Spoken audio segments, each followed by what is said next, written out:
Hi friends, ఈరోజు మినప సున్నుండలు ఎలా చేయాలో చూద్దాము. నేతితో ముందుగా మినపప్పు తీసుకొని అవి రాళ్ళు లేకుండా మనం శుభ్రంగా ఏరుకొని శుభ్రం చేసి పెట్టుకోవాలండి. తర్వాత పాండీలో వేసి ఎర్రగా వేగేటట్టు లో ఫ్లేమ్లో పెట్టుకొని వేగనీయాలి.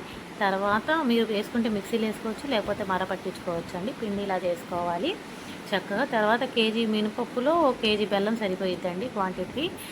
డైరెక్ట్గా బెల్లం మిక్సీలో వేసేసి అలా తిప్పకూడదండి, అది లిక్విడ్ లాగా వచ్చేసిద్ది.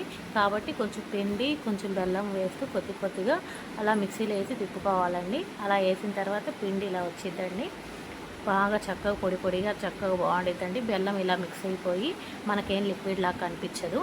చక్కగా ఆ పొడిని మనం వెడల్పాటి బౌల్లో కానీ ఇలాంటి ప్లేట్ కానీ తీసుకొని చక్కగా మనకు కావాల్సినంత క్వాంటిటీ నెయ్యి వేసుకొని మనం చక్కగా చేసుకోవచ్చండి ఉండలు.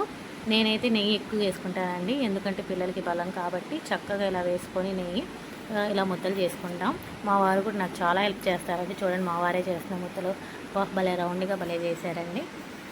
చక్కగా బాగుంటాయండి. ఇలా పిల్లలకి రోజు డైలీ ఇస్తే చాలా బలం అండి.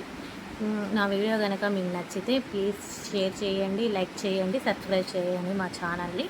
థ్యాంక్ యూ అండి. Thank you so much. Subscribe చేయడం మాత్రం మర్చిపోకండి మా ఛానల్ని. థ్యాంక్ యూ అండి.